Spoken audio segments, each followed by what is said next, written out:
Hello students, now let us try to understand a DC motor. Okay, so as I have earlier told you that what is a machine? A machine can be a generator or it can be a motor, right? So what is a generator? A generator converts mechanical energy into electrical energy, whereas motor converts electrical energy into mechanical energy. So coming to DC motor is called because the supply to the motor is DC. Okay, we supply DC to the motor, that's why it is called DC motor. Okay, so DC supply nature is it has constant magnitude irrespective of time period. Okay, so this is DC supply, right? Now, so DC motor constructional features are same as AC motor, but we have an additional mechanical component in addition to AC motor, that is called commutator. That means a DC motor is construction of a AC motor in addition to a commutator. Okay, so if we add a commutator to AC motor, that machine will be converted into a DC motor. Okay, so this is a physical constructional details. Now let us come back to our magnetic field and conductors concept. So we need magnetic field and conductors to make a machine to operate as generator or motor, right? So this magnetic field is being created by electromagnets, as I earlier told you, electromagnets, right? So electromagnets are nothing but we are winding some winding. Okay, we are placing some winding around a steel material and we are passing some current through that winding. So this steel material is acting as a magnetic field. So magnet. So these are called electromagnets. So here we will be having north and south. So that's why these are called poles also. So this is called magnetic flux. Okay. So the production of magnetic field will be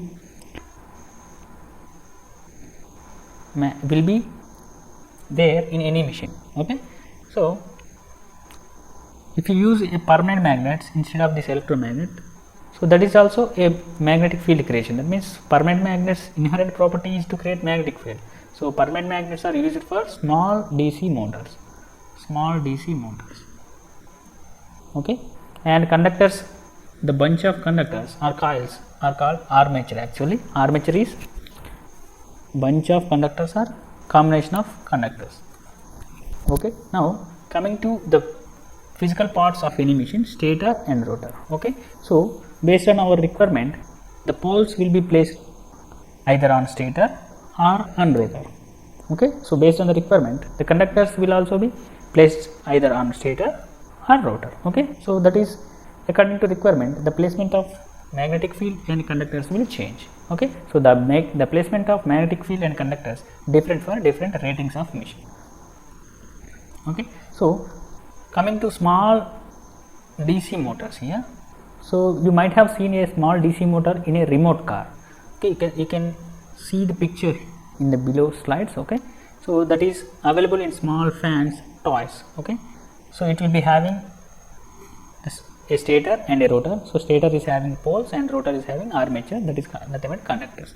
Okay, so according to our theory, we are creating electromagnets, right? Electromagnets to produce magnetic field. So by passing some current through the winding which is wound on a silicon steel or steel material, we are creating electromagnets. So if we supply this current externally, that means if I add a battery here, so this is symbol for battery. So this is external source that I connected to the machine, so that will be creating some field. Okay, so this type of excitation is called separately excitation. So instead of the machine itself supplying the current to create electromagnets, we are externally giving the DC supply. Generally, there are two types of magnetic fields here. One is self-excited magnetic field. Second one is separately excited magnetic field. So self-excited means the machine itself supplies the current to create electromagnets. That is called self-excitation. But here we are externally giving the current to create electromagnets. That's why it is called separately excited DC motor. So here in this curriculum we are talking about separately excited DC motor. That means a DC is separately given to the motor to create magnetic field. Okay, so an external source, that is a DC source, is supplied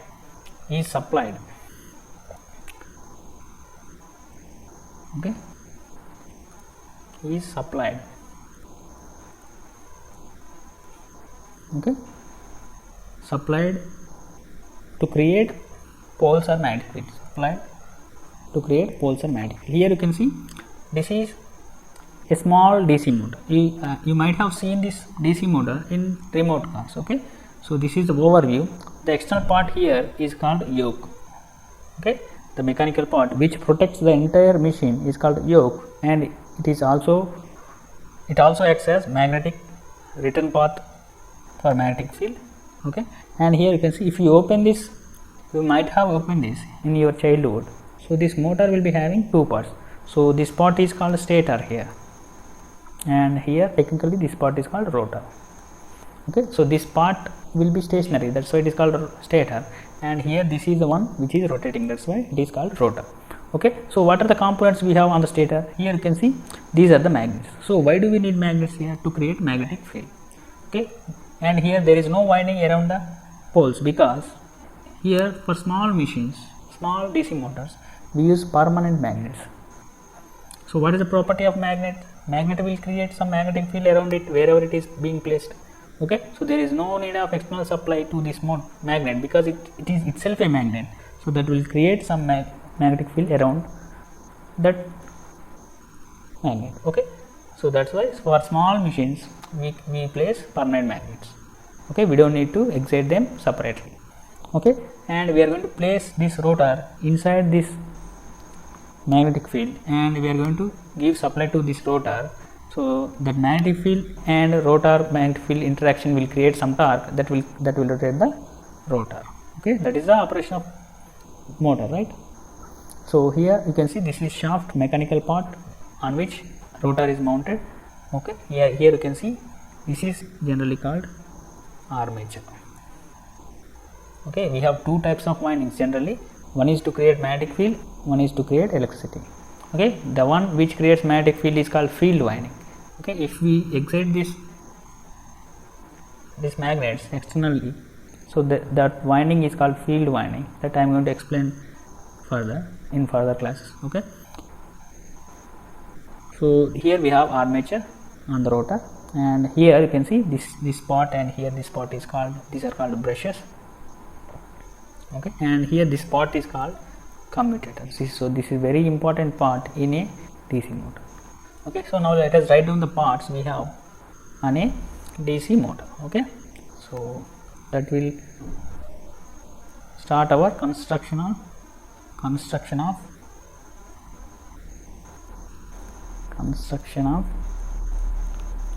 DC motor, okay. So here we have first one, which is yoke, okay, or magnetic frame, okay. And second part we have, that is pole core and pole shoe, pole core and pole shoe. And third part we have, that is armature core, okay. The core on which armature is placed is called armature core. And the fourth one is commutator,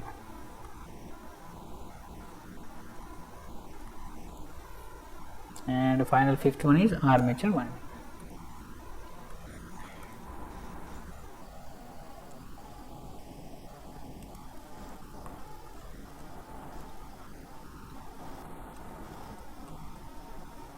So we are going to talk about each and every part of our DC motor here, okay. So first we have to discuss about our mechanical part which protecting our entire machine, that is called yoke here, okay. So let us talk about yoke here. So let us talk about our first construction feature, that is called yoke, okay. So let us talk about yoke here.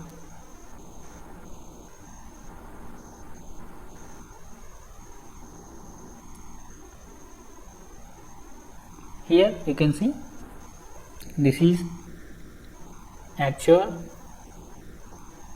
physical view of a very large DC motor. Okay, so you can see here we have stator, rotor, field winding, and here this is armature winding. Conductor is nothing but armature winding, and here this one is very crucial part in our DC motor, that is called commutator here.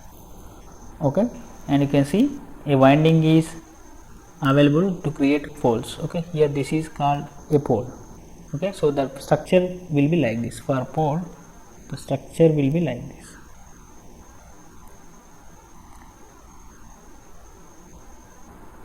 Okay, so this part here is called pole core. So this part here is called pole core here, and this part here, the front side part, is called pole shoe. Okay, we have pole core and pole shoe. Okay, this is pole shoe. Okay, actually this pole core and pole shoe are laminated ones to reduce eddy currents. I have already told you. Okay, so on the pole core we are going to wind some winding. So this is nothing but field winding here. Okay, so this part of this material will be acting as a magnetic pole here. It can be either north pole or south pole. That will be decided by the direction of the current flow through the field winding. Okay, so here we have stator, rotor, field winding, armature winding, conductors, and we have brushes also placed on this commutator. Okay, so we will be having some brushes here. Okay, so here you will be having some brushes like this. Okay, either side of the commutator to collect current. Okay, so now let us discuss about first mechanical part, that is called yoke here. This is yoke, right? So let us discuss about it. So I have already told you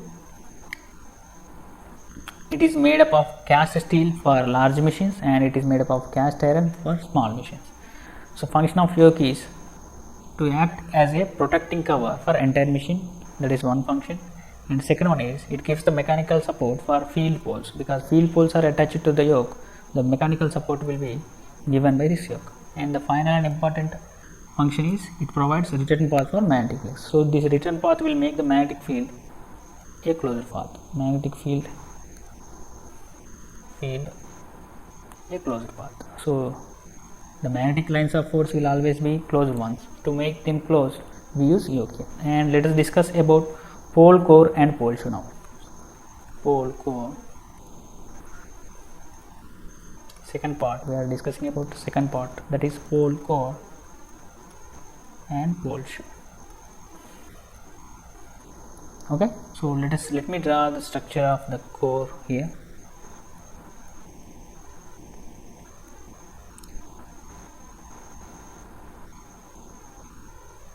So this is structure actually.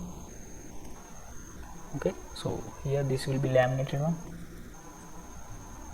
There will be, so these are the laminations of the core here.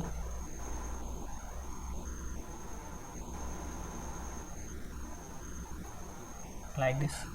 Okay, so this core will be like this.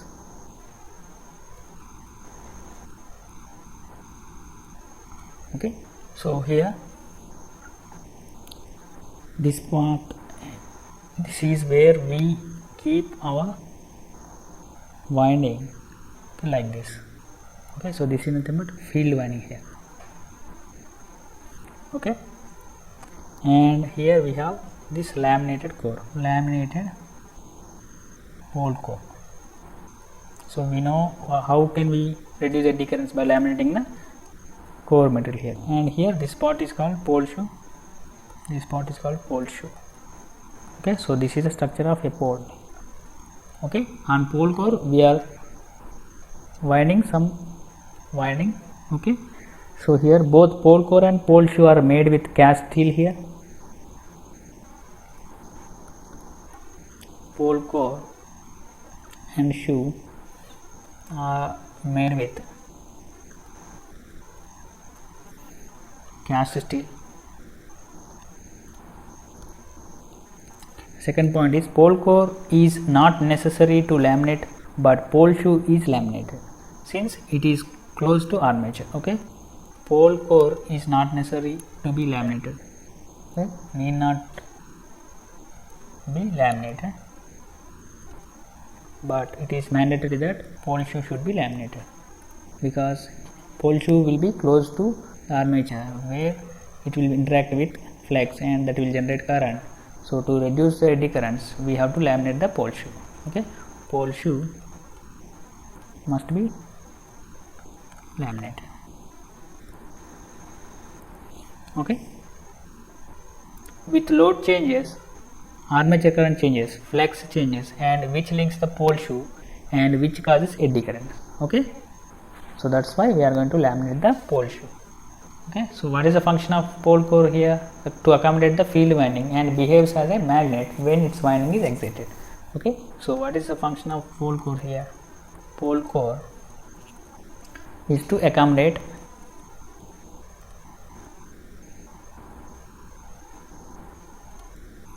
the field winding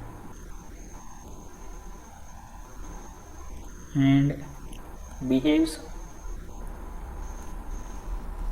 as a magnet whenever supplied, whenever winding is excited. Okay, and what is the function of pole shoe?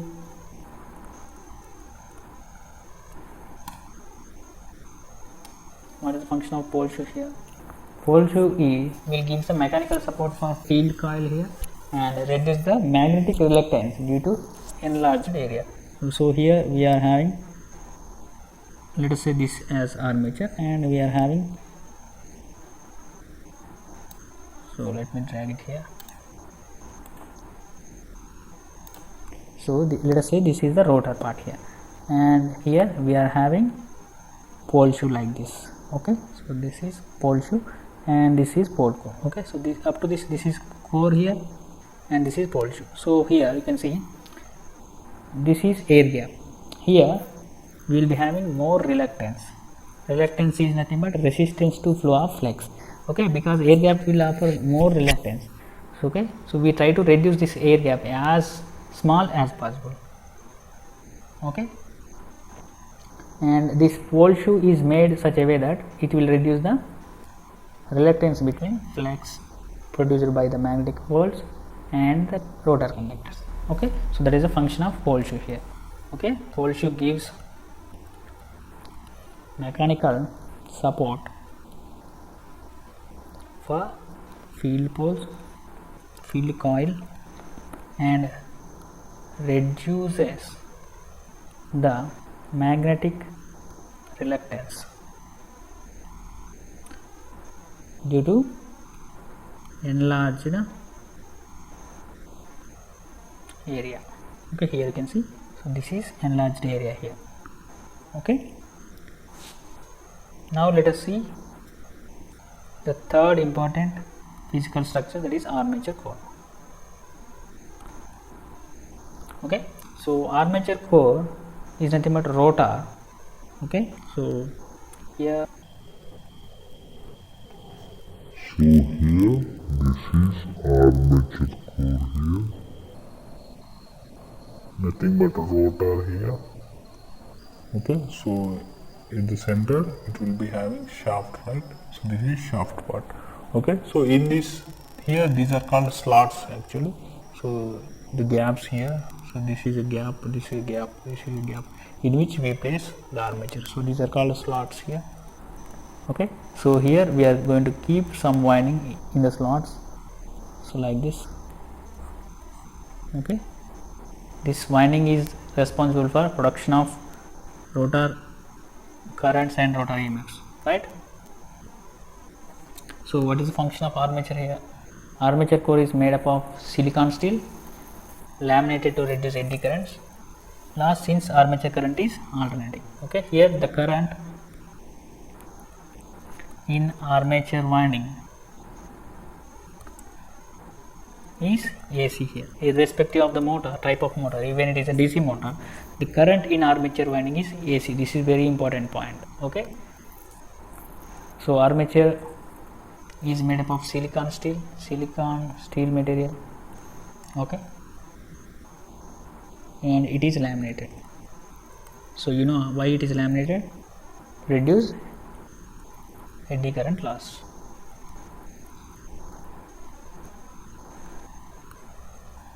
Okay, so this is armature core. Now let us see the function of armature core here.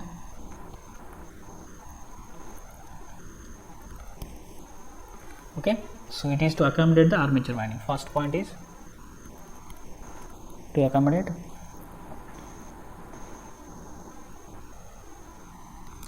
the armature winding. Okay, and second function of armature core is to offer low reluctance path to magnetic field. Low reluctance path to magnetic field. Okay, and third function is in DC machines open slots are preferred.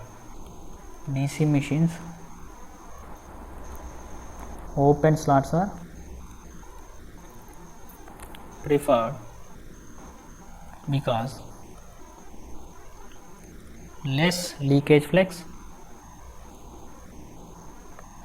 less inductance due to the open slots, so these are the advantages, and less leakage reactance, thereby commutation will be improved. So there is a process called commutation. It will be improved by using open slots. Commutation will be improved. Commutation is nothing but reversal of current from AC to DC or DC to AC based on the operation of the motor. Okay, because the armature current is AC, but we are supplying DC supply to the motor. So to convert the DC motor to AC motor, the commutator will convert that AC motor to AC current to DC current. So that is called commutation. Okay, so that will be improved by using open slots in the armature core. Okay, so the armature slots are squeezed to reduce the mechanical vibrations. That means the angle will be, they will be tilted with angle to reduce mechanical vibrations. The armature slots are squeezed. I have already told you what is squeezing in induction machines, to reduce the mechanical vibrations. Okay, now let us see the next part in the DC machine, that is called commutator. Okay, so here the commutator will be having a structure like this.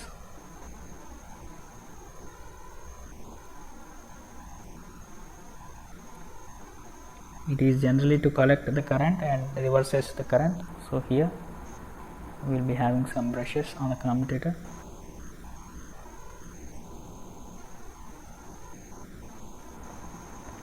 So these are the segments of a commutator. Okay, and here we will be placing some brushes to collect the current. Okay, so this is the physical view of a commutator. So here you will be having different segments of commutator to take the current from individual windings. Okay, so this is a commutator. I have already explained you in cut section view of machines experiment we have. Okay, so these are copper, these are made up of copper here.